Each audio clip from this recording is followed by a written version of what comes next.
Gantz, and welcome back to the Nightly Show. I'm Jon. And I'm Caroline. And let's take a look at what's coming up for you in this show. This week, we're going to take a look at the students, what they think about the food in the cafeteria, our sports face-offs this season, and a look into the PLTW classes this year. In the past couple of weeks, photographer Kyle Button has put up multiple galleries showcasing the baseball games. Check these out. Photos and more on our website, FHNtoday.com. Link in the description below. Because of COVID-19, our traditional coffee house can't take place, but instead, the Learning Commons is hosting a video coffee house featuring videos recorded, performances, and pictures of artwork. Interested in participating? Share your acoustic music, artwork, and spoken word performances on Google Drive to Miss Weston and Miss Willen by February 19th to audition. Their emails to share will be in the description down below. Ecology Club has a meeting this Tuesday in Brocksmith's room 120. Show up if you're interested. What do you get at lunch every day, Caroline? You know what? Normally I get their hummus.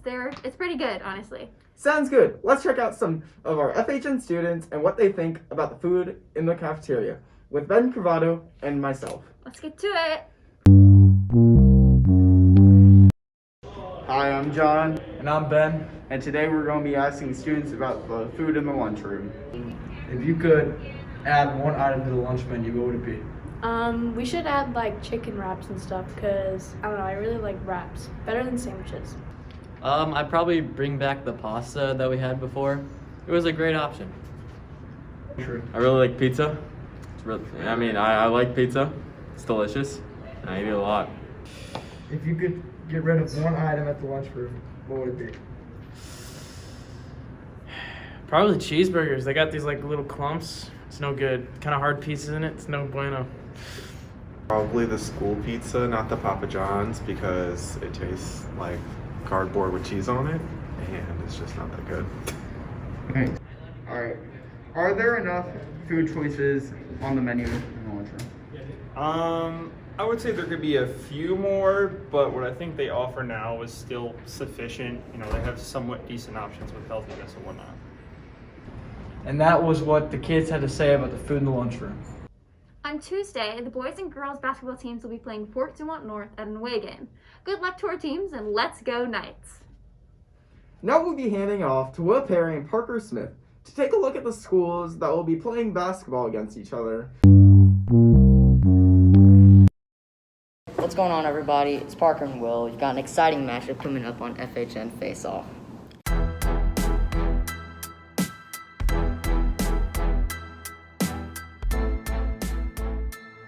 Hey guys, I'm Will.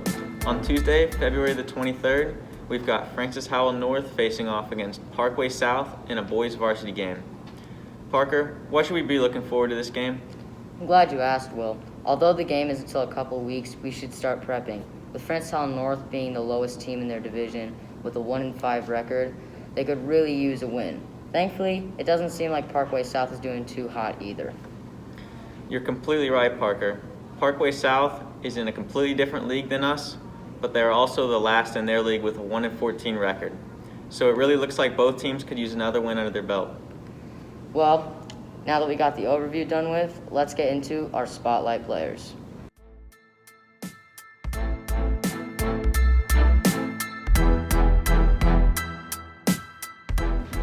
Will, who's our major threats for this matchup?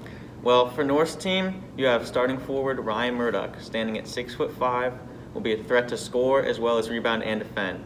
Averaging almost 10 points per game, he leads the Francis Howell North squad in scoring while shooting 30% from the field. He also averages 4.8 rebounds and 2 blocks per game.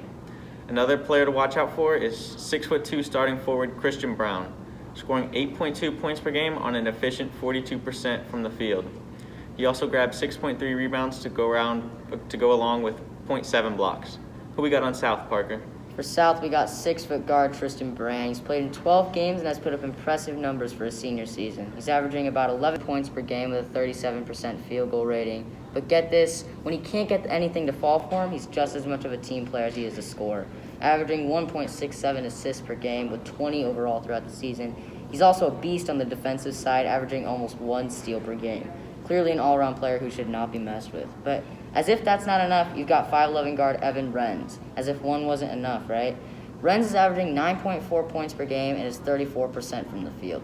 Doesn't have the number his partner in crime has, only putting up about 1.5 rebounds a game and 0.43 assists per game. But anything could happen, and I think with those two running the backcourt, it's going to be an exciting game. All right, Parker. For the most awaited segment, who do you have winning this game? I'm going to have to go with 45-40 FHN. How about you, Will?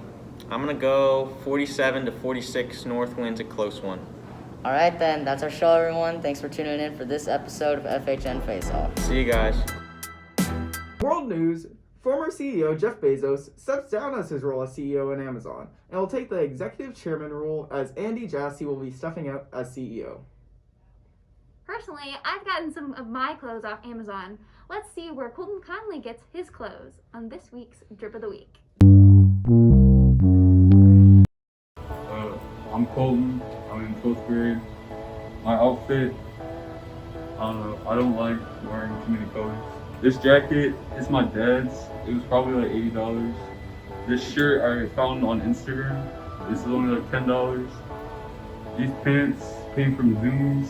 These were probably like $30. Too expensive. And these are so old.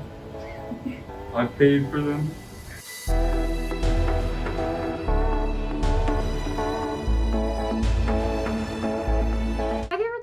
PLTW classes? I unfortunately have not, but I always see and hear that there's interesting stuff that's hands-on going on over there. Let's check out what the PLTW classes are doing with Caitlin Hodges and Emily Gantz.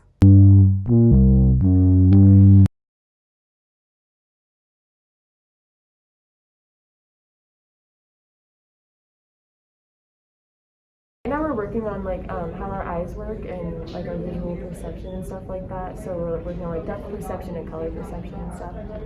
This class is pretty fun. I mean, we do a lot of interactive activities and it's just really cool to learn how science really works in the body. It's definitely a difficult class and you kind of have to use your mind in a different way so that you can grasp concepts, but it's not necessarily difficult as a whole. It's just difficult if you don't have the right mindset going into it. I think HBS will give me a better understanding of the human body and it'll give me a better way to help a lot of people when I become a nurse. And now for this week's Pet of the Week, Shelly Murray's dog Piper.